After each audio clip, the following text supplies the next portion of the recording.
आवाज ना गड़बड़ हो जाए वीडियो को। अब मैं आपका वेलकम करती हूँ और अब आप सवाल पूछिए। रिकॉर्डिंग ऑन कर दी मैंने। Okay okay ma'am, thank you. Ma'am आपने LU9 जो एक बार कोरोना उसको बताया था ना कि LU9 को അതെല്ലാം അടഞ്ഞു പോവും कि ഇങ്ങനെ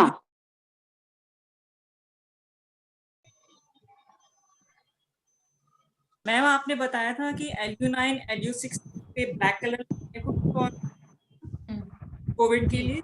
हमें ये पूछना था कि LU9 को आपने टोन बोला था, तो LU9 तो ह्यूमिडिटी पॉइंट है, तो उसका कलर ग्रीन होता है, तो उस येलो होता है। ह्यूमिडिटी पॉइंट के अलावा वो ऑर्गन सोर्स पॉइंट भी है ना। That's right. अच्छा, उससे फर्क पड़ जाता है। हाँ जी, हाँ जी।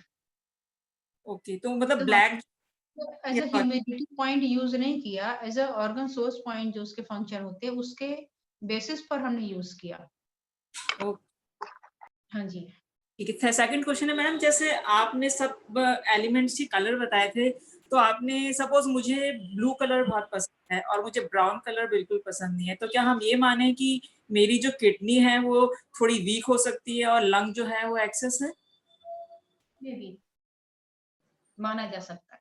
माना जा सकता है। उसमें फिर और हमें सिम्टम्स देखने पड़ेंगे टू जी कम टू द। जी, कभी-कभी ये भी होता है ना कि आपकी जो चॉइस है वो आपकी नहीं होती है। जबरदस्ती अगर कोई चीज़ हम पे लाद दी जाए, मान लीजिए हमें रेड कलर बिल्कुल नहीं पसंद, लेकिन कोई बार-बार हमें रेड कलर लाके देता है और हम पहनने लगते हैं, तो उसकी वजह से भी ये डिसलाइकिंग हो सकती है। तो ये सारी चीज़ें भी ध्यान दीजिए। लेकिन अगर नेचुरली अपनी ही पसंद से हम जाके रेड कलर का ले आते हैं क्योंकि बहुत पसंद है, इसका मतलब हीट की कमी है। बार-बार मुझे पूरे मार्केट में रेड ही क्यों अट्रैक्ट करता है? और ओके। ब्लैक क्यों नहीं अच्छा लगता? मार्केट में वही रेड के बगल में ब्लैक भी रखा है, ब्लैक आपको क्यों नहीं दिख रहा है? या अगर वो बोलता भी है कि आप ये ले लीजिए अच्छा लगेगा, तो भी हम उसको प्रेफर नहीं करते। इसका मतलब है कि उसकी आवश्यकता नहीं है, हीट की कमी है, इसलिए हमें हीट वाला कलर अच्छा लग रहा है। हाँ, मतलब हम ये ना बोले कि वो एक्सेस, हम ये कह सकते हैं उसकी आवश्यकता नहीं है, जैसे आपने बोला मतलब। हाँ, हाँ। ठीक है, ठीक है। अच्छा मैम, आपने काफ़ी स्टूडेंट्स ने भी आपसे पूछा ये फर्स्ट एंड लास्ट पॉइंट के क्वेश्चन, तो आपने जो फर्स्ट टाइम ये बताया था कि अगर H1 पे एक्जिला में किसी को बॉयल्स या फोड़े हो रहे हैं, तो हम H1 को टोन करते हैं क्योंकि वहाँ पे एनर्जी डेफिशिएंट है। अब जी, सपोज किसी को बचपन से कोई वहाँ पे कोई नोड है जो कि हार्मलेस है, बट है 30 साल से है किसी को, तो हम वहाँ कहाँ पे वही H1 पे ही है। अच्छा, नहीं H1 पे जो नोट जिसको कह रही हैं, कैसी है? क्या बाहर निकली हुई दिखती है क्या? हाँ, दिखती है, दिखती है। इट्स इट्स अच्छा, विजिबल। ऐसे ही हाथ उठाएँगे दिखेगा? तो उसको हम क्रॉनिक में लेंगे या एक्यूट में लेंगे उस चीज़ को हम? नहीं, इसको आपको कन्फर्म करना पड़ेगा क्योंकि एक्जिला में लिम्फ नोड ऑलरेडी एक बड़ी-सी होती है। कोई भी अपना हाथ उठाएगा, हाथ लगाएगा तो वहाँ पे नोड दिखेगी, वो तो नेचुरल है। नहीं, वो नेचुरल नहीं है, दैट्स प्रोजेक्टेड वन। तो वो डॉक्टर्स ने बोला इट्स हार्मलेस, डोंट वरी, और उस व्यक्ति को भी कोई प्रॉब्लम आज तक कभी हुई नहीं है। But I was just wondering कि सपोज अगर वो उसको हम एनर्जी को ये नहीं बोल सकते वहाँ पे वो एक्सेस है, तो हमने H9 को टोन किया ये मान के कि एनर्जी एक्सेस है H1 पे, हाँ, राइट? हाँ, ऐसे हाँ। केस में अगर हम H9 को टोन करते हैं तो उन्हें कोई साइड इफेक्ट तो नहीं होगा? मैं ये समझना चाहती साइड इफेक्ट नहीं होगा। लेकिन हम इसको ऐसे भी मान सकते हैं 2 तरीके से। मैंने कहा एक तो लोकल आपने मान लिया, हूँ। दूसरा क्या है कि मैंने आपको बोला कि एक्जिला में ऑलरेडी ये लिम्फ नोड होते हैं। या ब्रेस्ट का एरिया पूरा जितना उसके सराउंडिंग का एरिया है, जहाँ-जहाँ भी इन्फेक्शन के चांसेस होते हैं, वहाँ लिम्फ नोड्स बहुत ज़्यादा होते हैं। हुँ। ठीक है? उन्हीं में से आपका एक्जिला भी आता है। तो या उसमें भी एक बड़ी-सी लिम्फ नोड है। अगर कोई इन्फेक्शन हो गया है, कोई कारण है या कोई वायरस आके ट्रैप हो गया तो इन्फ्लेम्ड हो जाएगा। यस। तो अगर ऐसा कुछ है या हमें अब देखनी पड़ेगी कैसी गाँठ है। अगर हार्ड नोड है तो फिर हम इसको स्टैग्नेशन मानेंगे कि एनर्जी प्रॉपर फ्लो नहीं कर रही। तो उसके ओके। हिसाब से तो लिवर भी स्टैग्नेशन यहाँ पर लगेगा। हुँ, हुँ, हुँ, लेकिन हुँ।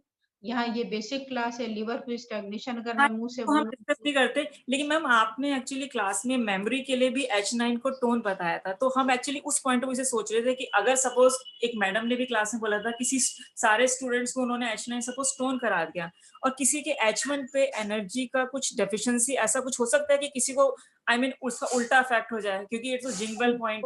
देखिए ये पॉइंट क्या है, ऑटो कट पॉइंट है। आपकी बाल्टी भर गई, नल अपने आप बंद हो जाएगा। अच्छा, आपको अनइजीनेस लगने लगेगा, आपको अच्छा नहीं लगेगा, आप H9 लगाएंगे, आपको उलझन होगी, आप हटा देंगे, लगा ही नहीं पाएंगे।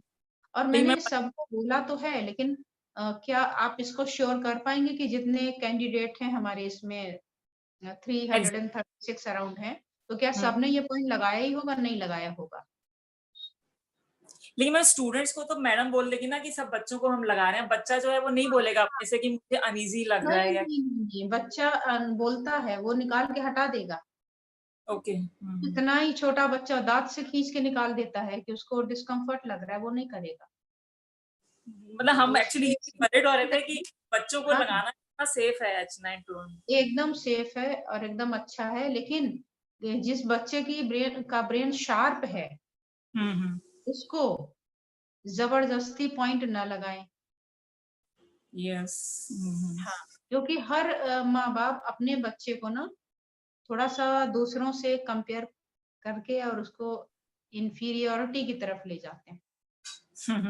और हाँ, मैंने देखा है, अपनी आंखों से देखा है, इसलिए मैं प्रैक्टिकल बात कर पाती हूँ। आप यस। अपने बच्चे को हमेशा नेबर के बच्चों से कंपेयर करते हैं, लेकिन जिस समय हम कंपेयर कर रहे होते हैं, बच्चे का बच्चे से कंपेयर करते हैं, क्या पेरेंट का पेरेंट से भी करते हैं? नहीं, ये मुझे बहुत पेन देता था। हाँ नहीं, वो एक्चुअली पेरेंट्स सब बच्चों से इतनी एक्सपेक्टेशंस रखते हैं कि वो उसके अंदर की भावना नहीं समझते हैं। हाँ, नहीं, हम उसको बोलते हैं, देखो उसके बच्चे को देखो, इतने अच्छे मार्क्स है, तुम्हारे देख लो। तो मुझे तो लगता था कि मैं क्वेश्चन करूं कि इसके लिए रिस्पॉन्सिबल कौन है, मैं या हमारे पेरेंट्स? अगर उसके मार्क्स अच्छे आए हैं, तो बच्चे के आईक्यू के साथ माँ बाप का आईक्यू भी तो जुड़ा हुआ है। एग्जैक्टली, उसके बिल्कुल। अलावा आईक्यू का छोड़ दीजिए, उसकी पेरेंटिंग, पेरेंटिंग बेसिकली दैट्स, हाँ, कैसे वो कर रहा है। और अगर आप किसी दूसरे के सामने अपने बच्चे की इंसल्ट ही तो कर रहे हैं ना, तो ये इंसल्ट आप अपने बच्चे की कर रहे हैं, अपने की कर रहे हैं कि मैं देखो कैसे पढ़ाता हूँ, जैसा पढ़ाता हूँ वैसे मार्क्स आया है। तो ये वो लोग मैडम, क्यों करते हैं, वो मुझे कभी समझ में नहीं आया। वो डर बचपन का हमेशा बैठ जाता है फिर। एकदम बैठ जाता है, एकदम हम्म, बैठ जाता है। और मैं बचपन से ही इस बात की विरोधी रही हूँ, देखती रहती थी मैं आसपास आस पड़ोस में कि लोग आकर के कंपेयर कर, देखो वो कितना पढ़ती है, तुम क्यों नहीं पढ़ते हो, ये क्या? सबका अलग अलग है। हम ये भी तो कह सकते हैं, वो कितना खेलता है, वो तो नहीं खेलती। हम्म।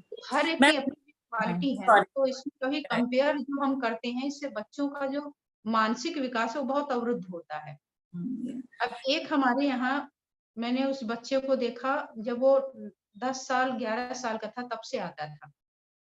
परेशानी क्या थी, उसको हड़बड़ाहट होती थी और अकेला बच्चा था वो। उसके फादर शहर से बाहर रहते थे और फादर को इतना ज्यादा डरता था कि उनके नाम से उसके पसीने छूटते थे। माइंड लगवाने आता था कंसंट्रेशन का, और बस कितनी भी भीड़ हो ना, प्लीज प्लीज मेरा लगा दीजिए, मुझे देर हो रही है, मुझे जाना है, नहीं तो मेरे पापा बहुत डांटे, मुझे पढ़ना है, मुझे पढ़ना है। वही बच्चा 15-16 तक आते आते बिल्कुल मेंटली डिस्टर्ब हो गया। एकदम अच्छा खासा एकदम शार्प बच्चा, लेकिन वो मेंटली डिस्टर्ब हो गया, केवल डर के कारण। इतना डर होता तो उसके चेहरे पर कि कोई भी देख सकता था कि हमें मारेंगे। ये क्या, ये इतना ज्यादा करके आपने क्या किया बच्चे के साथ? आपने उसको ब्रिलियंट बना दिया, या आप पूरे जीवन उसको परेशान करने के लिए छोड़ दिया? अब वो कहाँ पढ़ पाएगा? वो 11th में वो फेल हो गया, जबकि टॉपर लड़का था, और अपने आप ही बताता था मैं तो फेल हो गया, अब मैं क्या करूंगा, अब तो हमारे पापा बिल्कुल हमें जीने नहीं देंगे। ये सब क्या चीजें हैं? तो हमें इन सब पे भी फोकस करना चाहिए। तो हर बच्चे को H9 के पॉइंट लगाने की कोई आवश्यकता नहीं। मैम। अगर उसके मार्क्स एवरेज आ रहे हैं, देखिए टॉप तो कोई एक आएगा, फर्स्ट डिवीजन कोई एक आएगा, और सेकंड क्लास में फर्स्ट आना, थर्ड क्लास में फर्स्ट आना, या आप 10th में 12th में, या MB 12th तक का ही ले लीजिए, इससे बहुत फर्क नहीं पड़ता है। क्यों? क्योंकि जो मैंने अपनी लाइफ में देखा है कि आपको तो एंट्रेंस ही क्रैक करना है, बहुत ज़्यादा वो मैटर करता नहीं है। फिर हम क्यों टॉप करें? उसके लिए हम अपनी रातें क्यों खराब करें? हाँ, जो मैंने देखा है सच्चाई। और कितने लोग ऐसे हैं जो आपको पूछते हैं कि हाई स्कूल में कितने परसेंट थे आपके? या आपके इंटरमीडिएट में कितने परसेंट आए थे? एमबीए में कितने परसेंट थे? इतना पूछते हैं, एमबीए कर लिया ना? हाँ, कर लिया। That's it. तो हमने 3rd डिवीज़न पास किया, 2nd डिवीज़न पास किया, क्या फ़र्क पड़ता है? हमें केवल अपने स्किल पे ध्यान देना चाहिए। हो सकता है अच्छा 2nd और 3rd आपकी क्वालिटी को नहीं बखान कर सकते। क्यों? क्योंकि मान लीजिए जिस समय हमारे एमबीए का 2nd ईयर का या 3rd ईयर का एग्ज़ाम था, उस समय हमारे हो सकता है कोई ऐसी एडवर्स कंडीशन आ गई हो, घर में कोई ऐसी चीज़ हो गई हो कि हमने पढ़ाई नहीं की उस समय, मार्क्स कम हो गए, तो उससे हमारी आप आगे की पर्सनैलिटी थोड़ी जज कर पाएँगे। वो तो हमारा जो भी स्किल है उसको हम डेवलप करके आगे कर सकते हैं। तो इसलिए बच्चों को बहुत नंबर पे और इन सब पे बहुत वो में परेशान नहीं करना चाहिए। इट्स मैम माय आप पर्सनल ओपिनियन। या exactly I may be ma'am wrong. नहीं, बिल्कुल सही बात है। मैम आपने जो इन्फ्लुएंशियल पॉइंट्स बताए हैं, जैसे यूबी11 टोन, यूबी11 आपने बोन्स के लिए बताया। अब सपोज जो 80 साल से ऊपर लोग होते हैं, ऑब्वियसली उनकी बोन्स बहुत स्ट्रांग नहीं होती, तो उनको हम यूबी11 टोन कर ही सकते हैं ना? कर सकते हैं, है ना, उसमें कोई प्रॉब्लम नहीं है। नहीं कोई प्रॉब्लम नहीं। अच्छा, एक और चीज़ है मैडम, जैसे अभी हमने सबने बेसिक कोर्स किया है और सबकी प्रॉब्लम्स हैं, डिफरेंट कंट्रोल साइकिल को हमने डिटेल में नहीं भी पढ़ा है, mother sun and all that. तो आप अगर एक क्लास एक इसी पे, जैसे सपोज मैं आपसे क्वेश्चन करती हूँ, जैसे आपने बोला क्लास में कि लीवर मोस्टली एक्सेस ही होता है या ऑलवेज एक्सेस होता है, और आपने ये भी साथ में बोला था कि एक पेड ऑर्गन में एक ऑर्गन एक्सेस है तो दूसरा डेफिशिएंट होता है, तो क्या हम ये हाँ, माने ये कि डेफिशिएंट ही होगा हमेशा? राइट? बिल्कुल। नहीं, इसमें बहुत बड़ा चूँकि इसका रेंज बहुत बड़ा है और अभी तो हमने जस्ट नर्सरी में एडमिशन लिया हाँ, टच किया है उस ना? पॉइंट। अगर इसमें ही मैं बहुत डिटेल करती तो फिर लोग परेशान हो जाते। नहीं, व्हाट आई मीन टू से कि आप एक इसी पे हाँ, आप एक अलग क्लास ले सकते हैं, जिससे कि हाँ, मैं करूँगी, अभी तो नहीं करूँगी, अभी तो टाइम नहीं है। मे बी कि दीपावली वगैरह के बाद कुछ सोचा जा सकता है। लेकिन मैडम जो ठीक है? आपने जो रूल बताया है कि एक ऑर्गन एक्सेस है तो दूसरा डेफिशिएंट होगा, तो अगर किडनी नॉर्मली हमेशा एक्सेस कभी नहीं होती, तो यूबी जो है वो नॉर्मली एक्सेस ही होगा, क्या ऐसे कंक्लूजन निकाल सकते हैं हम? नहीं, नहीं। आप कन्फ्यूज़ ना हो, इस सवाल को यहीं छोड़ दीजिए। ठीक है, तो नेक्स्ट क्लास जब आप हाँ, कराएंगे तब आपको ये पूछेंगे। O3 का और यांग का, यिन का चक्कर है और अभी उसको यहाँ पे क्वेश्चन उठा करके वो मत करिए, कन्फ्यूज़ मत करिए, नहीं तो आप परेशान हो जाएँगे। ठीक है? हाँ मैं वैसे आपने कोई कोर्स किया है क्या एक्यूप्रेशर का? मैम एक्चुअली हमने दिल्ली में भारतीय विद्या भवन है, वहाँ पे हमने एडमिशन लिया था, अच्छा, तो वो अच्छा, अच्छा। ऑथराइज नहीं है शायद आपके इंस्टीट्यूट से, तो उन्होंने हमें आयुर्वेदिक एक्यूप्रेशर पढ़ाना शुरू किया था। फिर वो ओके, टीसीएम उन्होंने स्टार्ट किया, बट मेरा ना मन नहीं ठुका था वहाँ सो आई अच्छा, ड्रॉप्ड आउट ऑफ इट, मतलब मैंने छोड़ दिया था, बट मेरे पास बुक्स थी तो मैं अभी भी वो बुक्स पढ़ती रहती हूँ। तो मैंने अभी ओके, अग्रवाल सर ने क्लासेस ली थी ना ऑनलाइन, तो आई अटेंडेड दैट।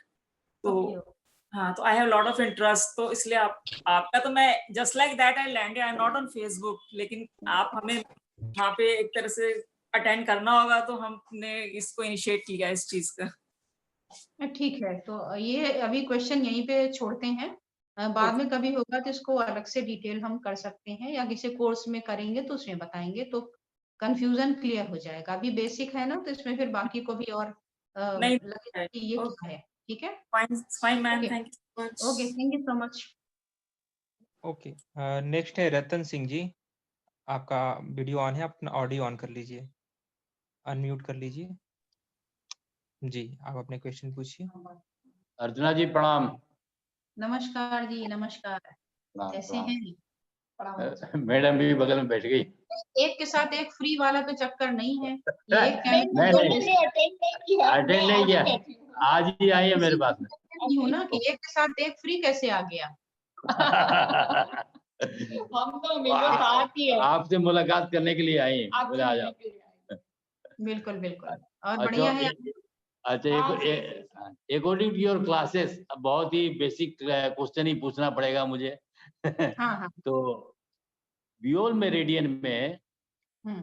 नंबर 2 के पास में GV4 के पास में 23 लगाते हैं, साथ में 47, तीनों इनलैंड लगाते हैं। जबकि TCM ट्रेडिशनल मेडिसिन में 47 का लोकेशन T7 के पास में, थोरेसिस 7 के पास में, और ये नंबर 2 के पास में। अभी तक मुझे समझ में नहीं आया प्रोफेसर पाक ने ऐसा क्यों लिया। ये तो पूछना ही पड़ेगा उनसे। अच्छा, आप सजेस्ट अब आप सजेस्ट करिए ना। क्या करें, ओरिजिनल लगाएं? हम तो ओरिजिनल पे लगा देते हैं, क्या करें। हाँ। नहीं, ये तो मैं क्या करूंगी फिर, या तो एक दिन ओरिजिनल पीठ में जहाँ पॉइंट आया हुआ है उसकी फोटो रख लूंगी, अब ब्योल की रख लूंगी, फिर आपको इसका आंसर दे दूंगी, ठीक है? नहीं तो भी बताइए, हम लोग तो इंग्लैंड पे ही ले रहे हैं ना, 23 UV23। हाँ, वैसे ही लेंगे और एक लाइन में नहीं लगाते, 23 और 47 के बीच में थोड़ा सा गैप रखते हैं। हाँ, थोड़ा सा गैप, माने वो थोड़ा गैप जाके GV4 के पास में। हाँ। 47 भी तो आगे लेते हैं इधर ही, तो हॉरिजॉन्टल लाइन पे ही आ जाता है मोस्ट प्रोबेबली। हाँ, यही करूंगी कि इसके कंफ्यूजन को दूर करने के लिए एक मैं पूरा बॉडी पे जो यूवी मेरिडियन है और वहां जहाँ यूवी के पॉइंट पीठ और पॉइंट जहाँ पे दिए हुए एक वो रखूंगी, फिर ब्योल मेरिडियन रखूंगी, तब आपको कंपेयर करके बता दूंगी, ठीक है? अच्छा ठीक है। प्रज्ञांशु और जी, दूसरा ये सवाल सवाल, आप मुझे दीजिए। सेकंड क्वेश्चन अर्चना जी। हाँ जी। खेमका सर जी ने आज तक मुझे समझ में नहीं आया कि वो स्टोमक हीट के लिए उन्होंने ST44 45 को जो सिलेक्ट किया है, तो मैं थोड़ा कंफ्यूज हो जाता हूँ, फिर मैं उसको लगाता भी नहीं दूसरे इम्तिहान। तो ये जरा थोड़ा अलग से हटके पूछा, जरा आप एक लाइन में जवाब दे देंगे अच्छा रहेगा। हाँ, क्या जानना चाह रहे हैं आप? जानना ये चाहते हैं कि स्टोमक हीट में हम जो हीट सिलेक्ट जब कर रहे हैं तो उसमें ST44 और 45 को अच्छा। भी सिलेक्ट क्यों कर करते हैं जबकि ये तो वाटर पॉइंट है? हाँ, या हाँ, तो एक थ्योरी कहती है कि जब हम सिलेक्ट करते हैं तो इसका कोल्डनेस के साथ वाटर भी है, ठीक है? हम हीट को कम कर रहे हैं, हीट को तब कम कर सकते हैं जब हमारा वाटर कैसा हो, बढ़ा हुआ होना चाहिए, लेकिन हम तो यहाँ वाटर को ही सिलेक्ट कर दे रहे हैं। लेकिन अगर आप इसके फिजियोलॉजिकल एक्शन पर जाएं तो जो ST45 नंबर का पॉइंट है वो हमारे एसिड और बेस के जो पीएच है उसको कंट्रोल करता है, यानी ये एक्सेसिव हीट को, एसिडिटी को बॉडी से रिलीज कर देता है। तो केवल हम उसी पर ना अटके रहें कि ये केवल वाटर पॉइंट है, ये केवल ड्राइनेस पॉइंट है, उस पे ना आए। इसका जो फिजियोलॉजिकल एक्शन है ये उसके आधार पर फिट बैठता है। अच्छा, बोला ये फिजियोलॉजी तो पढ़ने को नहीं, तो इसीलिए इसको हम सिलेक्ट करते हैं दोनों पॉइंट को, मेटल और ये वाटर। राइट। मैंने पीएच के आधार पे ले रहे हैं। हाँ, एसिड बेस रेशियो को ये इमीडिएट वहां से रिड्यूस कर देता है। अगर आपको पेट में जलन हो रही हो, बिल्कुल बर्दाश्त नहीं हो रहा हो, इमीडिएट आप स्टमक 45 को पकड़ के ट्विस्ट करिए, इमीडिएट आपको बिल्कुल लाइट फील होने लगेगा, बिल्कुल जलन या ये सब गायब हो जाएगा। अगर आपको स्टमक अल्सर है, गैस्ट्रिक अल्सर है, रिजल्ट तो आता है। तो इसीलिए आता है ना। अगर हमने वाटर कम कर दिया तो वहां तो हीट बढ़ गई, तो हीट बढ़ने से तो जलन बढ़नी चाहिए, तो जलन क्यों शांत हुई? Because of this. Doctor wall ने भी लिखा है कि एसिड बेस हाँ बैलेंस करता है, तो ये उसके आधार पर है। ठीक है, ठीक है। थैंक यू मैडम, प्रणाम। वेलकम, नमस्कार। Thank you. नमस्कार। जी, नेक्स्ट है बिंदु जी, बिंदु भास्कर जी, आप अपना ऑडियो और वीडियो ऑन कर लीजिए। बोलो थैंक यू, मैसेज कर दो। बोल दिया ना। नमस्ते मैम। नमस्कार, आप कहाँ से? मैं बेंगलुरु से हुमारा मैम के स्टूडेंट हूँ। ओके। हाँ, meeting you is a big chance for us. Talking to you like this itself is a great boon. And we haven't met Kemka sir, but with your description, I am from Bangalore. I haven't met, but through you, I see him. Literally, I see him. The way you Thank talk so much. about It's him. my pleasure. It's my pleasure. Yes, ma'am. I want to know about this, ma'am. Organ source point and Z cleft points. Usually we tone organ source and As I Z said, as I just listen cleft. about Inka sir, goosebumps हो रहा है. Yes, for me also, ma'am. Whenever I think about him, Yeah. the goosebumps all start all over my body. Yeah. Yes, ma'am. This the organ source point and Z cleft point. The thumb rule is we have to tone organ source and Z cleft. So when we sometimes have an exception of organ source points, we do sedate like LIV3 for allergies and LI4. So in that case, is there any chances that Z cleft points also will be toned? In any case, Z cleft point. As per need, you can tone or sedate as per need. okay. But if you use in pair point and Z cleft point, then you have to tonify source point and sedate. Okay. When we use it as a single point, we can do it according to the If you condition. use single point for any purpose, then you can tone or sedate both. Okay. As per need. Okay. Thank you. Yes. And then Okay, welcome. these tastes according to the 5-element chart. Taste. Say for the wood it is sour, for the fire it is burnt, and kidney it is salt. How does that relate to the organ? Should if a person is having a heart problem, should he eat bitter or shouldn't he eat bitter food? And if a person having kidney problem, should he cut off? Yes, ma'am. Avoid that taste. Avoid that If you taste. are Then, suffering from a particular organ, then you have to avoid that particular taste. and people with the heart problem also, they avoid salt. How is that related, ma'am? Heart and kidney both are interconnected. Okay. If your heart, any type of complaint in your heart, then your kidney must be suffered, must be involved. Okay. That's why doctor always says about salt taste. And one thing, in case of a heart problem, you must be seen HBP. High BP. Or cholesterol. So if we talk about in this concern, you will also have to avoid salt intake. Okay.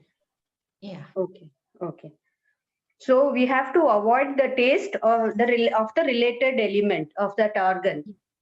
Yes. We have to avoid if they have a problem. If someone is suffering from muscular related problem like muscular dystrophy or myasthenia gravis or any type of dystrophy or dystrophy, then he or she likes sour taste most.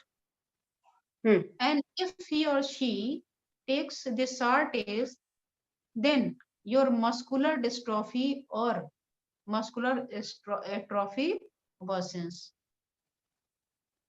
Cause. So first, if you want to treat any muscular type of problem, then you have to suggest to avoid sour taste. Okay. So if a person having lung issues, then he shouldn't take pungent. Yes. Okay. So it goes like that. Okay. And if a person likes too much of a particular taste, if the person likes too much of spicy food or too much of sweet, how does that, how can we diagnose? Like if a person comes, when we ask them a case history and they say, I like too much, or I like sweets. What you like, we ask. Which flavor you like, we ask. And they say, I like sweets. Then what does that mean?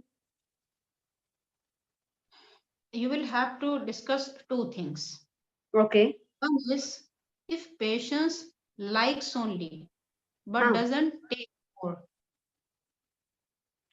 They eat sweets, lot of sweets. Here you can see two types of patient. One is likes too much, Okay. but doesn't eat. Oh, okay, okay. And another one is likes most and eats most. Okay. There are two conditions. If you are liking very much, but if you doesn't take excessive, then it's okay. And if you are taking too much also, it indicate particular organ deficiency. Okay. But if you take and if it is overdose, then it also worsens your problem. Okay. Okay. Then, ma'am, for deafness, you said GB2, SI 19 and TW 21. Those come here on the ear, near the ear. I tried it out with my aunt. She is deaf. She's not completely deaf.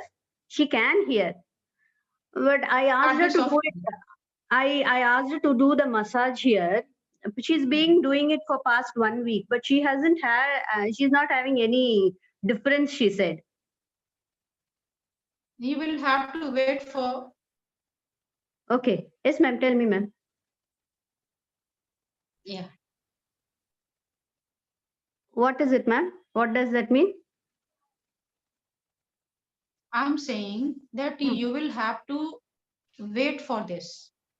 It takes time. It takes time. Okay. Yeah. Okay. And ma'am, this single point treatments. When do we take single point treatments and when do we shift to protocols? Okay. Madam Revathi कैसे बता सकते हैं आप single point कब लेना है, कब protocol को शिफ्ट करना है, सिंगल पॉइंट कितनी देर तक यूज कर सकते हैं? I'm just giving you answer. Yes, ma'am. For your ear patient. Okay, ma'am. Madam is saying if first you have to check ear wax. Ma'am, she has taken. Now I'm coming to this question. कब single point लेते हैं, कब नहीं लेते हैं? Multiple disease है, कोई ऐसी बड़ी कोई डिजीज है, okay. फिर उसमें हम प्रोटोकॉल यूज करते हैं. और जो छोटी सिंपल प्रॉब्लम होती है उसमें हम सिंगल पॉइंट यूज कर सकते हैं. Okay. डिजीज है लाइक लिवर प्रॉब्लम या डायबिटीज और थायराइड, तो उसमें आपको कॉम्प्लेक्स पॉइंट यानी प्रोटोकॉल यूज करना होता है. और सिंपल कोई चीज है तो उसके लिए ये सिंगल पॉइंट डबल पॉइंट इतना ही यूज करते हैं. You have to conserve your energy. Okay. तो उसको हम स्पेंड नहीं कर सकते, उसको बचा के रखना है. जहां जितनी जरूरत पड़ती है उतने पॉइंट देते हैं. एक रूम है और इसमें 2 CFL से हमारा नीड पूरा होता है, तो why we use more than 2 CFLs. Okay. Energy आपका खर्च होगा, तो हमारे पास जो 100% एनर्जी है क्वी, whether it is in the form of yin or yang, it doesn't matter, but आप यूज तो उसी को कर रहे हैं ना. हाँ, तो इसलिए हमें पॉइंट जितना कम से कम होना उतना यूज करना चाहिए. और मैं एक चीज आपको बता दूं, जितनी क्रोनिक डिजीज उतने पॉइंट कम होनी चाहिए. ओके. क्योंकि बॉडी वीक है ना, तो ये कैसे उस मैग्नेट की पावर को एब्जॉर्ब करेगी. तो कभी क्या होता था, पॉइंट लगाते थे, पेशेंट फेंट हो जाता था. तो उसको छोटे पॉइंट चाहिए, थोड़े चाहिए. हाँ, जैसे आप देखिए, जब आप हॉस्पिटलाइज होते हैं किसी प्रॉब्लम के लिए, ज्यादा सीरियस प्रॉब्लम होती है, तो डॉक्टर आपका डाइट बंद कर देता है और क्या स्टार्ट करता है, सलाइन. है ना. वो आपको, जब आपको वीकनेस हो रही है, आप टायर्डनेस फील कर रहे हैं, वीकनेस फील कर रहे हैं, तब तो उसको आपको पूरी पराठा और ये सारी चीजें हेल्दी देनी चाहिए ना.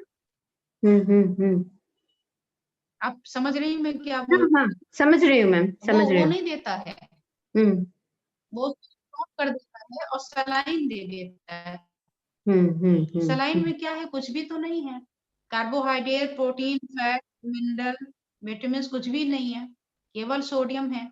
लेकिन बॉडी में सोडियम पोटेशियम पंप्स होते हैं जो एनर्जी क्रिएट करते हैं। ऐसे आपकी बॉडी में सी पॉइंट्स हैं। Saline water is equivalent to C point. Okay.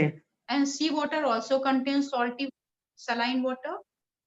So if you are feeling tiredness or weakness, then in that case there is no use of multiple points कि ये भी दे दो, ऐसा कर दो, ऐसा कर दो, तो उसको बहुत मजा आने वाला नहीं, वो और वीकनेस फील करेगा।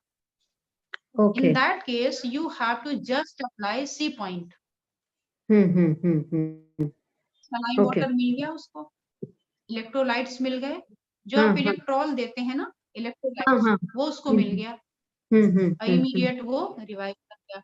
तो आपको इस तरीके से ये पॉइंट को इमेजिन करना होता है कि कब कौन सा इसमें यूज होगा। मैम और एक और लास्ट क्वेश्चन मैम, आप कौन is enjoying very much here. हाँ ओके मैम, हमारा साथ, she is also with us only same. Ma'am कौन की ट्रीटमेंट आपने बताया, ब्लैक और रेड कलर? हाँ, कैसे डिसाइड करते हैं कब ब्लैक डालना है, कब रेड डालना है? मेरे पास भी few, I have about 5 patients who have treating for कौन। इसका मतलब सिर्फ मैं नहीं, हमारे मैम की under her guidance I am doing this treatment. So we are treating for about 5 people. I started with, actually they had pain, so I started with red color. And then after that I went on, when the pain reduced, I went on to green color. But you said red and black. You have to use only red or black. If patient is feeling hotness in palm, sole side of a foot, then you have to use black color. And if patient feels coldness, then you have to use red color. That's enough. Okay. Okay, सिर्फ ये 2 colour से हो जाता है ma'am? Yes. Okay, मैंने जो एक person, if it is like chronic also, like that person is having for 20 साल से 10 साल से कौन है उसके पैर में, अब ट्रीटमेंट के लिए आए हैं, उसको भी यही 2 सिर्फ? Yes ma'am. Whether it is chronic और एक्यूट, इट डजंट मैटर। हाँ, इट वर्क्स। ओके, सिर्फ 2 कलर में ही ट्रीट करना। Time may be very, but it works in both cases. Okay, thank you very much ma'am. Welcome welcome, नमस्कार। नमस्कार। Okay, next is Monika Goyal. Monika ji ने लिखा है कि वर्ड्स के लिए वर्ड्स और कॉर्न में दोनों में डिफरेंस होता है।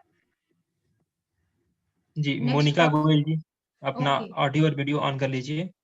बाकी प्रीति बैर, कवि, अशोक और शुभा कांत जी, आप लोग भी अपना वीडियो ऑन करके रखिए या फिर हैंड राइज करके रखिए। अभी मोनिका गोयल। नमस्कार मैडम। नमस्कार मैम, आपने ना पिछली फर्स्ट और सेकंड क्लास में एक बात बताई थी कि SI3 एंड UB62 लेफ्ट और राइट में कॉम्बिनेशन होता है, तो एक लेफ्ट में लगाते हैं और एक राइट में। मैम, ये इसका पर्पस क्या है और किस तरह से लगाते हैं? Can you please tell us again, because ये आपका, ये मैंने एक रूल बताया कि जब ऐसा लिखा हो तो ऐसा करना चाहिए। इसका पूरा लिटरेचर है। ये एक्स्ट्रा ऑर्डिनरी वेसल्स के उसमें आती हैं, ठीक है। तो इसमें एक डॉक्टर मनाका एंड डॉक्टर ईटो की थ्योरी है, left and right theory. Okay, उसके अकॉर्डिंग ये चीजें लगाई जाती, जो कि यहाँ पे हमने उसको डिस्कस नहीं किया है। उसका पूरा, जैसे आपका ये बेसिक कोर्स ये चाइनीज का होता है ना, ऐसे ही उसका पूरा बड़ा फॉर्म है। 8 मेरिडियन का डिस्क्रिप्शन उसमें पूरा दिया होता है। तो उसके अकॉर्डिंग चलता है, ठीक है। हाँ, शायद आपने ना वो उस वक्त मुझे याद है कि आपने ये बताया था कि अगर इस तरह से है SI3 and UB62, firstly we should apply SI3 and then UB62, and while removing also we should remove UB62 first and then SI3. If we will not do in that way, then it will not work. आप सही बोल रही हैं। जब हम ऐसे point use करते हैं इसमें लिखा होता है SI3 left UB62 right, it means कि अभी यहाँ इसको हम एक्स्ट्राऑर्डिनरी वेसल के अकॉर्डिंग ले रहे हैं। अगर हमने ये दोनों point left and right use किए हैं तो ये अपने जो अभी क्लासिकल मेरिडियन हम पढ़ रहे हैं ये उसमें आ जाता है। अच्छा, ठीक है। और अगर हम नॉर्मली यूज करते हैं किसी प्रोटोकॉल में तो फिर इसको लेफ्ट राइट और ये फर्स्ट सेकंड का कोई जरूरत नहीं। No no. ओके मैम, एक और बात, आपने अभी UB11 फॉर बोन्स बताया, राइट? टोन करने के लिए, बोन्स की नॉर्मल जनरल हेल्थ के लिए। इसी तरह से अगर मसल्स की भी प्रॉब्लम है, जैसे मसल्स में वीकनेस फील होती है, तो अगर कोई पॉइंट है जो मतलब टोन करें तो मसल्स में इंप्रूवमेंट होगा। You have to see influential point. Influential point मैंने बताया था ना। Yes ma'am. इसमें आपको मसल, टेंडन, ये सब कुछ मिल जाएगा। अच्छा जी, आप एक बार उसको देखिएगा। ठीक है। और एक मैम GV14 जो है थंब के पास होता है हमारे यहाँ पर, आपने बताई भी थी उसकी लोकेशन फाइंड आउट करनी, तो वो मैंने पढ़ा था कि वो बैकबोन का फुल स्ट्रेंथन पॉइंट होता है। अगर हम उसको टोन करते हैं then it will strengthen your backbone. So may be, may not be. Sorry, it works, no doubt it works, it may be, may not be in all cases। यही तो आपको देखना होता है ना कि 4 लोगों को वीकनेस लग रही स्पाइन में, तो क्या सभी को GB14 से रिलीफ मिलेगा? नहीं। इसी के लिए तो आप डायग्नोसिस सीखते हैं ना कि when to use this particular point, तो आप यूज करके देख लें, अगर वर्क करता है तो ठीक है। अच्छा, if it works means the patient is feeling relaxed, then we should continue, right? Yes. Okay ma'am.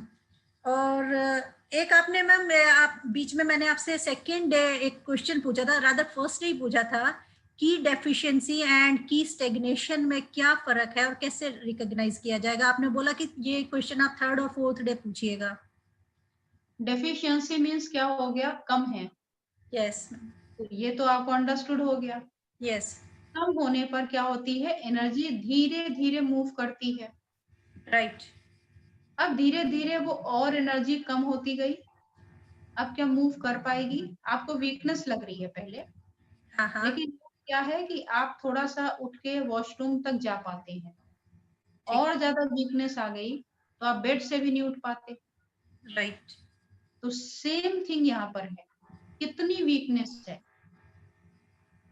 ना? कितनी डेफिशिएंसी है? थोड़ी बहुत डेफिशिएंसी है तो एनर्जी मूव कर रही है। उसके बाद एनर्जी धीरे धीरे धीरे और वीक हो गई, वहां पर कोई स्टैग्नेट कर गया, ऑब्स्ट्रक्ट कर गई। ओके। और जब कोई चीज रुक जाती है ना तो वहां पर एक्सेस होने लगती है। हाँ, और जैसे फ्लड की तरह से आ जाएगा ना, फिर जाता है तो वहां से एक्सेसिव एनर्जी को ना रिमूव करना होता है। जब हम रिमूव कर लेते हैं तो बाकी एनर्जी भी फ्री फ्लोइंग चलने लगती है। जैसे लीवर की स्टेग्नेशन जो है जी, उसका मैम कैसे पता चलेगा कि इसमें लीवर वीकनेस से नहीं चलती। वहां एनर्जी इतनी एक्सेस हो गई कि पाइलिंग हो गई, उससे वहां पर स्टक कर गया। ठीक है, तो एनर्जी एक्सेस हो करके भी स्टैग्नेशन होता है और डेफिशिएंसी की वजह से भी स्टैग्नेशन होता है। इसका भी बहुत सारा रीजन है, जैसे स्टमक रिफ्लेक्स, एसिड रिफ्लेक्स जैसी प्रॉब्लम्स आ जाती हैं, राइट? हाँ जी, हाँ जी, जी जी, वो लिवर स्टेग्नेशन के कारण से आती हैं। हाँ हाँ। Okay ma'am, thank you ma'am. Okay, welcome, नमस्कार। Thank you, bye. Bye ji. Next है अशोक जी। अशोक जी का क्वेश्चन था, अपना माइक अनम्यूट कर लीजिए।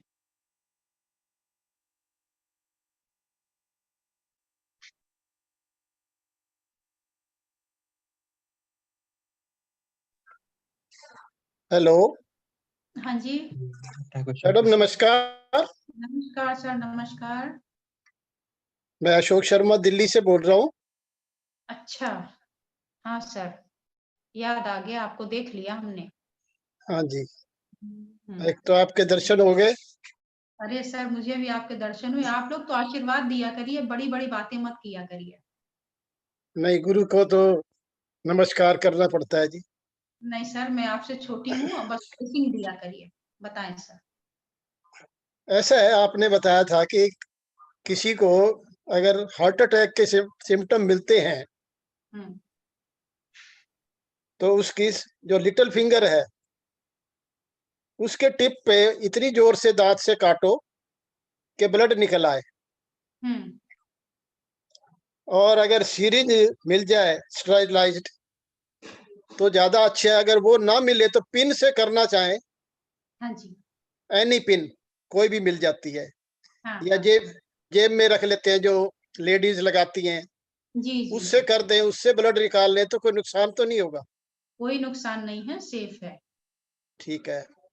जी। और दूसरा, सर आप ना पिन यूज नहीं, ये तो बुक की भाषा है। अच्छा ऐसा बुक में लिखा हुआ है ठीक कि है, वहां से ब्लड लेटिंग करा दें, चाहे नीडल से करा दें, चाहे सिरिंज से करा दें, या कुछ नहीं मिले तो दांत से करा दें। नीडल अगर स्टरलाइज्ड नहीं है तब भी करा कर सकते हैं। हाँ, कर सकते हैं। लेकिन मैंने जो प्रैक्टिकली देखा है कि अगर आप फिंगर से स्ट्रॉन्ग मसाज कर देते हैं, ठीक है, स्ट्रॉन्ग प्रेशर देते हैं, तो भी वो वही इफेक्ट आता है जो नीडल का आता है। ठीक है, ठीक है, ये मैंने कई पेशेंट्स में देखा। ठीक है। जी। और दूसरा, अगर मुझे खुद को प्रॉब्लम हो जाती है हम्म। तो मैं अपना ट्रीटमेंट भी कर सकता हूँ। बिल्कुल कर सकते हैं, आप ही के कि लिए तो मुझे है। कहीं सुना था हम्म। कि जो हीलर है उसको खुद को भी हेल्दी होना बहुत जरूरी है, हाँ, तो बिल्कुल उसका सही बात है। उसका इफेक्ट अच्छा आता है।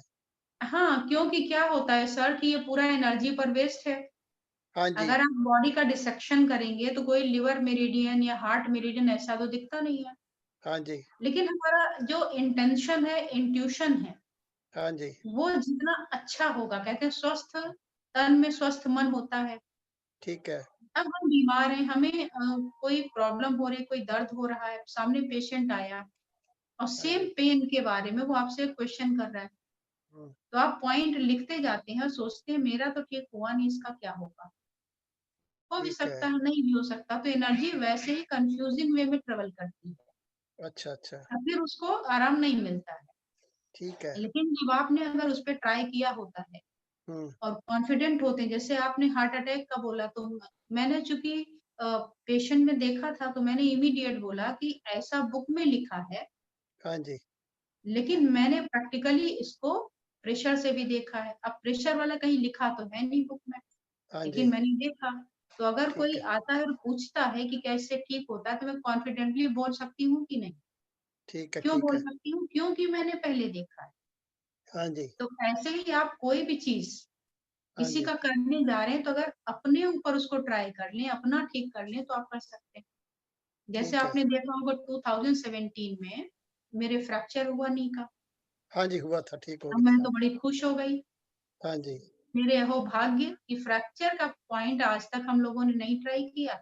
इसको हम्म, ट्राई करके देख लेंगे हम्म, कितना करता है। बहुत ज्यादा क्या होगा, एक हाँ, पैर ही तो जाएगा ना, तो चला जाने दो, हाँ जी। दूसरे से काम चला लेते हैं। तो आपको रिस्क तो लेना पड़ता है। वो जो आपने लगाए थे वो पॉइंट बता देंगे या बाद बिल्कुल में बता बताएं? दूंगी, एकदम खुलेआम बताऊंगी। मैं तो सबको बताती रहती हूँ। हाँ, यांग स्प्लीन क्वी। हाँ जी, हाँ जी, सिंपल। हाँ और जी, अब अगर कोई पेशेंट आता है हमारे पास फ्रैक्चर का, तो क्या मैं उसको कॉन्फिडेंटली बोल सकती हूँ कि हाँ आप स्प्लीन क्वी और किडनी यांग लगाइए ठीक है, और आपको आराम मिल जाएगा? हम्म, हाँ, क्योंकि मैंने देखा है तो मैं बोल सकती हूँ। अगर मैंने ना किया होता तो मेरी हिम्मत नहीं पड़ती कि हाँ चलो ठीक अच्छा है, ये लगा लो, अच्छा वो लगा लो, हाँ दवा भी खाते रहो, इसको भी करते रहो, ऐसा हम बोल सकते थे। लेकिन अभी चूंकि ये प्रूफ हो चुका है, तो आप इसको कर सकते हैं। ठीक है, नहीं, तो मेरे आप दामाद स्क्रीन। के घुटने में हुआ था, 3 साल हो गए, हाँ हाँ हाँ। उनको अभी तक ठीक नहीं हुआ। हाँ, ये होता है, ये होता है। लेकिन अगर और आप ये लगाते हैं तो आप वो इस निश्चित थेरेपी पे विश्वास नहीं आ रहा उनको, छोड़ दीजिए, इस ठीक है। थेरेपी पे विश्वास नहीं आ रहा। हाँ, छोड़ दीजिए सर, जिनको बिलीव नहीं फिर हो नहीं, छोड़ दीजिए, जब उन्हें बिलीव आएगा तो करेंगे। ठीक है, ठीक है।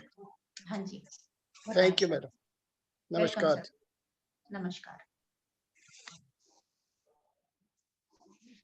नेक्स्ट इज सुप्रीत बैर। आप अपना ऑडियो और वीडियो ऑन कर लीजिए। सुप्रीत जी।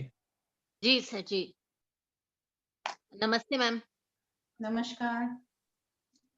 मैम मेरा क्वेश्चन एक ये है कि अभी आप वो सॉल्टी और वो सब बता रहे थे ना इनका टेस्ट के बारे में जो, तो मैम मेरा क्वेश्चन ये है कि कुछ लोग चाहे सब्जी में नमक पूरा भी होगा तभी भी उनको लगता है कि कम है,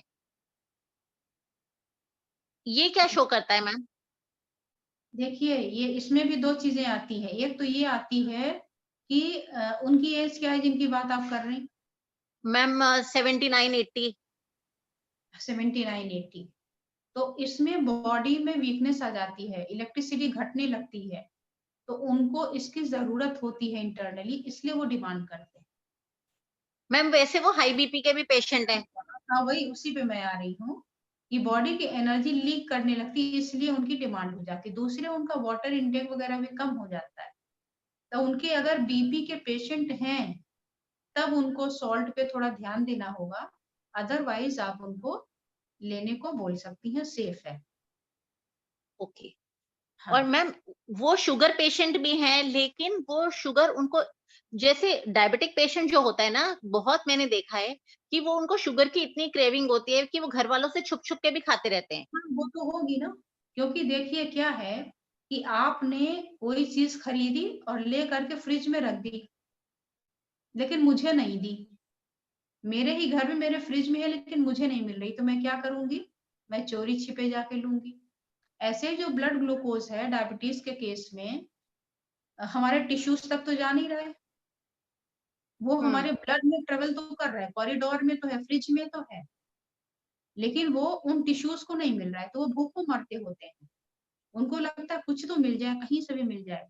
ब्रेन डेफिशिट हो रहा है, टिश्यूज डेफिशिट हो रहे हैं, किडनी को चाहिए, पैर को चाहिए, हाथ को चाहिए, सबको तो चाहिए ना शुगर, एनर्जी उससे आएगा ना।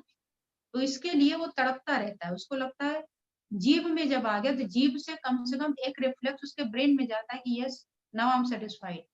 वो भी कॉरिडोर में ही जा रही है, ऑर्गन में नहीं जा रही। लेकिन जैसे ही खाते हैं तो जीभ के माध्यम से ब्रेन को पता चलता है कि यस, हमें शुगर मिल गई, तो इसलिए वो इसको ढूंढता रहता है। उसको शरीर में कमी है, ब्लड में बढ़ा है लेकिन ऑर्गन में कमी है, इसलिए वो ढूंढता रहता है। हाँ। ठीक है मैम। मैम एक क्वेश्चन और है कि जैसे जिन लोगों को ट्रैवल सिकनेस होती है तो हम उनको बोलते हैं कि आप P6 को मटर या कुछ लगा के ट्रैवल करो तो आपको नोजिया की फीलिंग नहीं होगी या जो भी है। लेकिन अगर हमें पता है कि एक पेशेंट को हमेशा ये प्रॉब्लम होती है तो हम उसको ट्रीट ही नहीं कर सकते मैम? पहले से ही हम अगर उसको ट्रीट कर दें कि वो ट्रैवलिंग टाइम उसको। बिल्कुल कर सकते हैं, अगर आप कर दें तो उस दौरान, फिर ट्रैवलिंग के दौरान उसको जरूरत ही नहीं पड़ेगी। तो मैम वो कैसे कर सकते हैं? जैसे अभी आप बोल रही हैं करते हैं P6 लगा के, वैसे उसको पहले से P6 दे दीजिए। अच्छा पहले मैम, जैसे पहले ही 15 दिन अभी दे दिए, जैसे अभी कोई ट्रैवलिंग का वो नहीं है बट उसका वो ऑर्गन ही टोनिफाई हो जाएगा इन द सेंस। बिल्कुल हो जाएगा। ठीक है। ओके। ठीक है, thank you ma'am. Okay, welcome, नमस्कार। नमस्ते। ओके, नेक्स्ट इज शुभा कांत झा। शुभा कांत जी अपना ऑडियो अनम्यूट कर लीजिए। शुभा कांत।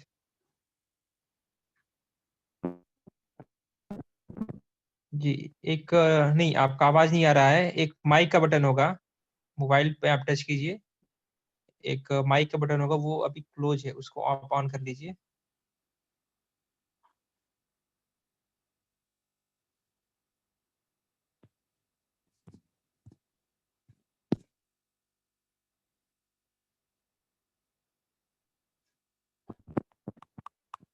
जी बताइए, आपकी ऑडियो अनम्यूट हो चुकी है। शुभाकांत जी अपना क्वेश्चन पूछिए। मैडम जी नमस्कार। इनको आवाज नहीं जा रही है। जी किसी मैम, और एक्चुअली को उनका वीडियो ऑन है बट वो ट्राई कर रहे हैं बोलने का, उनका आवाज नहीं आ पा रहा है। हाँ, किसी और को तब तक बोल दीजिए, और इन बिटवीन जब इनका हो जाएगा तो फिर ये बात कर लेंगे। मैम एक छोटा सा क्वेश्चन पूछ सकते हैं? जी मीरा जी कौन है? पूछिए। मीरा जी।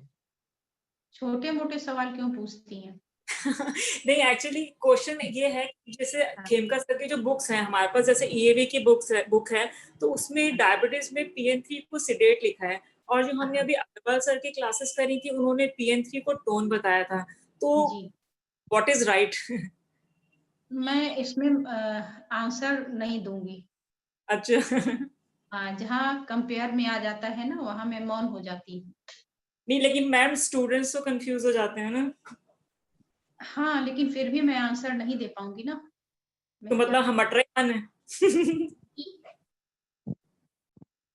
ऐसे में आपको अपने विवेक से काम लेना पड़ेगा और सोचना पड़ेगा क्या सही हो सकता है। मैम जो स्टूडेंट्स कैसे करेंगे ना, जब दो उनको ये लगता है कि बुक में प्रिंटिंग मिस्टेक तो नहीं। आपकी बात बिल्कुल सही है, लेकिन जहाँ पर मैं अभी इस समय बैठी हूँ वहां पर आप बैठिए और सोचिए कि मुझे क्या आंसर करना चाहिए। नहीं, हम तो मेरे ख्याल से ऐसी जगह पे मुझे आंसर नहीं करना चाहिए। नहीं मैं हम भी कंपेयर नहीं कर रहे, लेकिन आप हमारी तरफ से भी सोचिए ना, ये तो बड़ा इशू है, डायबिटीज बड़ा कॉमन इशू है। इशू है, कभी इस पर अलग से बात कर लेंगे, ठीक, डिटेल हमने में बात कर लेंगे तो इसमें बात आ जाएगी। लेकिन ठीक। ऐसे अगर कंपेयर करें कि कौन सही कौन गलत, तो मुझे किसी को भी गलत कहने का राइट नहीं है। नहीं जिसने भी लिखा सिलेट उसने भी कुछ सोच के लिखा होगा, एग्जैक्टली। उसने भी कुछ सोच करके, कुछ एक्सपेरिमेंट करके, देख करके ही लिखा होगा। ऐसे तो कोई नहीं बोलता है ना। नहीं तो हम तो फिर ये माने ना कि जब तक हम उस लेवल पे नहीं पहुंचते तो हम मटरे पे ही स्टिक करें। अब जो भी है वही मैंने कहा ना कि ऐसे नहीं किसी के ऊपर मैं कुछ कह सकती। ठीक है, ओके, हमने अपना सिर्फ एक व्यू पॉइंट दिया है, दैट्स द थिंग। हाँ जी, हाँ जी। ठीक है, थैंक यू मैम। जी जी, नमस्कार। हेलो। शुभाकांत जी का हेलो। हो गया? हाँ मैडम प्रणाम। हाँ, नमस्कार जी। मैडम जी प्रणाम। नमस्कार अच्छा मैडम, नमस्कार। मैडम आपसे मिलकर बहुत खुशी लग रहा है। हाँ, हमें आपका चेहरा नहीं दिख रहा है भाई। दिख गया। अभी दिख रहा मैडम? कहाँ से अभी दिख हैं रहा आप? मैडम? हम राउरकेला उड़ीसा से हैं मैडम। Okay okay. हम पिछला 6 साल से कर रहे हैं, इधर प्रैक्टिस भी कर रहे हैं। अच्छा। हमको मैडम 5 एलिमेंट चार्ट के बारे में थोड़ा हम्म, समझ में नहीं आ रहा है। क्या नहीं समझ में आ रहा है आपको? एलिमेंट में आपकी आवाज भी 5 डिस्टर्ब हो एलिमेंट रही चार्ट है। में, हाँ जी।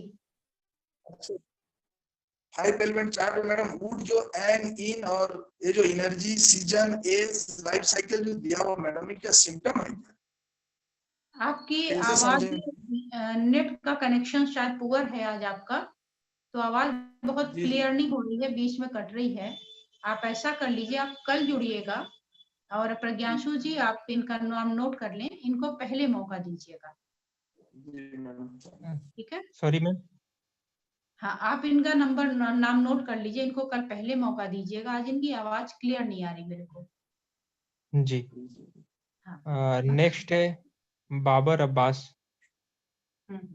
इनको अपना बता ऑडियो और दीजिएगा कि वीडियो। आपकी आवाज नहीं आ रही थी, तो इसलिए कल का किया।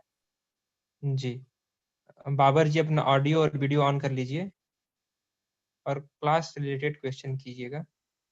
जी जी मैडम नमस्ते। जी नमस्ते। जी मैं ये पूछना चाह रहा था कि जैसे किसी को हमने ट्रीटमेंट दिया और उसको प्रॉब्लम होने लगती है, तो ये हम कैसे पता लगाएं कि ये जो इसको प्रॉब्लम हो रही है ये इसके ठीक होने के लिए है, या ये हमने मतलब प्रोटोकॉल ही गलत दे दिया है? ये हम नहीं बता सकते जब तक कि पेशेंट हमारे सामने नहीं हो और उसकी पूरी प्रॉब्लम हमें नहीं पता। अब कौन सा अच्छा पेशेंट है, उसको क्या हो गया, हमने क्या प्रोटोकॉल लगाया था, क्या बीमारी है, बगैर जाने आप कैसे आंसर कर सकते हैं ना। अच्छा, वो वही मतलब वही तो जानना चाहते हैं कि हम कैसे जाने इस चीज को। नहीं तो ये तो आपको अनुभव से आएगा। अगर आपको उस बीमारी के सारे सिम्टम पता है, आपको उस जी प्रोटोकॉल के बारे में पता है कि ये इस पे फिट बैठेगा, अब आपने लगाया और फायदा नहीं हुआ, तो हो जी। सकता है पॉइंट की लोकेशन गड़बड़ हो सकता है आपकी डायग्नोसिस गड़बड़ हो, कुछ और होने वाला हो। अच्छा तो अच्छा, इसलिए जब क्योंकि तक सामने पेशेंट नहीं हो तब तक इसका आंसर प्रॉपर नहीं दिया जा सकता। ठीक है। अच्छा अच्छा हाँ अच्छा, जी। एक चीज और पूछनी थी आपसे कि एक मतलब पर्सन को काफी सारी प्रॉब्लम हो रही हैं एक साथ, हाँ और उसका हमें इमोशन लेवल भी साफ नजर आ रहा है कि वो बहुत ज्यादा गुस्सा करता है, ठीक है। तो क्या हम खाली उसके एंगर पर काम कर सकते हैं तो उसकी बाकी प्रॉब्लम भी सॉल्व होंगी, या फिर बाकी सारी प्रॉब्लम को भी एक साथ लेके चलना हमें पड़ता है? देखना है कि उसकी मेन प्रॉब्लम अभी क्या है तो मल्टीपल प्रॉब्लम, जी लेकिन मेन मेजर प्रॉब्लम क्या है उसका? तो जी। जो मेजर प्रॉब्लम है उसको फोकस करके उसका ट्रीटमेंट वहां से शुरू करते ओके जी। हैं। हाँ जी। Okay ma'am, thank you. कभी कभी जब हम बीमार होते हैं ना तो हमारा नेचर ऑलरेडी इरिटेशन वाला हो जाता है। जी जी जी। हाँ, तो इसलिए हम उस इरिटेशन का इलाज करेंगे तो वो यूजलेस होगा। हमें तो बीमारी जैसे फीवर हो जाता है किसी बच्चे को जी तो चिड़चिड़ करने लगता है। अब हम चिड़चिड़ का अगर इलाज करें उसका तो फ्रूटलेस है, बेकार है, जी यूजलेस है। लेकिन जी। अगर हम उसके फीवर को कम कर देते हैं तो वो अपने आप हैप्पी हो जाएगा। ओके। हाँ तो नहीं, जैसे हमें उसके बारे में पता है, पेशेंट के बारे में, कि ये ऑलरेडी काफी गुस्सा करता रहता है, हाँ, तो क्यों तो करता क्या? है आपको उसमें 5 अच्छा। एलिमेंट में पढ़ा गया ना इफ कि अगर आपका लिवर गड़बड़ है तो भी गुस्सा आ सकता है। जी जी। हमें केवल उसी पर नहीं जाना, हमें इधर से भी फोकस करना है ना कि हमें क्या इलाज करना चाहिए। ओके, जी thank you. Okay, welcome. Okay, next is Kiran Singh. Kiran ji अपना ऑडियो और वीडियो ऑन कर लीजिए। किरण सिंह जी, आप अपना ऑडियो और वीडियो ऑन कर लीजिए।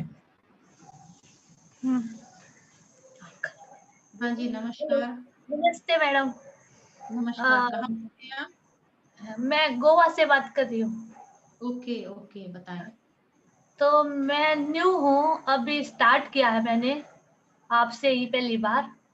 जी जी तो जी। मुझे ये पूछना था, जो आपने ये थायराइड का प्रोटोकॉल दिया है ना, उसमें अभी पढ़ाया था, जी। उसमें 10 पॉइंट है।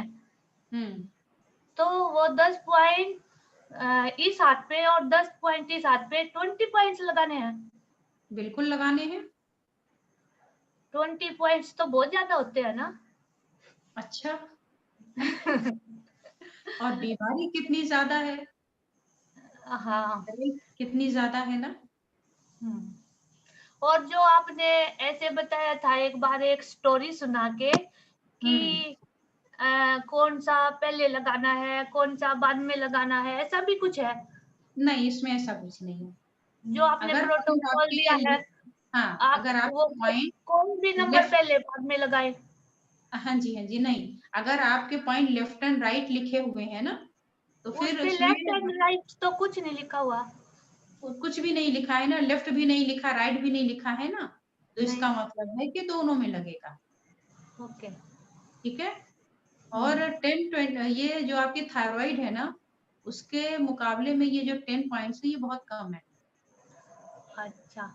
हाँ, और एक जैसे किसी क्या 1 मिनट में 60 सेकेंड है ना, और एक पॉइंट लेके और लगाने में कितना टाइम लगता है? 2-3 सेकेंड। नहीं, हम तो नहीं है ना, ढूंढने में लगाने में बहुत टाइम लगता है ना। थोड़ा सा आपको 1 डेज और 2 डेज केवल आपको टाइम जाएगा, बाकी तो आपको लर्न हो जाएगा ना, तो आप बस लेके और तुरंत लगा लेंगे। अभी आप न्यू है ना, तो थोड़ा सा आपको लगता होगा इतने सारे हैं इतने सारे हैं, लेकिन जब आप इसको अच्छे से पूरा समझ जाएंगी तो मुश्किल से ये 10 पॉइंट लगने में वन हैंड में 2 to 3 मिनट्स लगेंगे, मतलब विद इन 5 मिनट्स आपके दोनों हाथों में लग चुके होंगे। और किसी को हार्ट प्रॉब्लम भी हो, थायराइड भी हो, हील पेन भी हो, तो फिर तीनों का ट्रीटमेंट एक साथ कर सकते हैं, या अगर नहीं तो पहले किस चीज का करना चाहिए तीनों में? हम ऐसे केसेस में क्या करते हैं, बॉडी का कॉन्स्टिट्यूशन देखते हैं कि बॉडी में कोई चीज ऐसा तो नहीं, जैसे आपने कहा पेन भी है, ये भी है, वो भी है, तो कहीं ऐसा तो नहीं कि उसके ब्लड के पैरामीटर में कुछ गड़बड़ हो गया, उसकी वजह से सारे ऑर्गन सफर कर रहे हैं। तो हम वहां पे जाके उसका इलाज करते हैं। तो जरूरी नहीं है कि हार्ट के लिए हार्ट का, थायराइड के लिए थायराइड का, डायबिटीज के लिए डायबिटीज का, इसके लिए इसका, कभी कभार सारा मिला करके एक में भी काम हो जाता है। उसको अभी आपको सीखने में थोड़ा टाइम लगेगा, क्योंकि आप न्यू है ना, तो थोड़ा सा टाइम लगेगा, ये आपको भी याद आ जाएगी।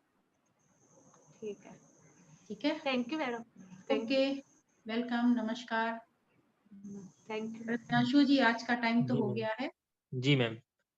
आज इसको यहीं बंद करते हैं। और कोई रह गया है या हो गया सबका? हो गया मैम, जितने लोग पहले थे क्वेश्चन में उनका हो गया है, बाद में हैंड राइज करके भी 2-3 लोगों ने क्वेश्चन कर चुके हैं। और जिनके भी क्वेश्चन है आप प्लीज अपने नेम के साथ फुल नेम अपना लिख करके ग्रुप में डाल दीजिए। और पॉइंट लोकेशन, किसी पर्टिकुलर पॉइंट का आपको लोकेशन में डाउट है वो भी आप पूछ सकते हैं अब नेक्स्ट सेशन से। तो आप अपना पॉइंट, किस पॉइंट के बारे में पूछना चाहते हैं वो भी आप अपने ग्रुप में लिख करके डाल दीजिए और कल से आप पूछ पाएंगे। Okay, thank you so much.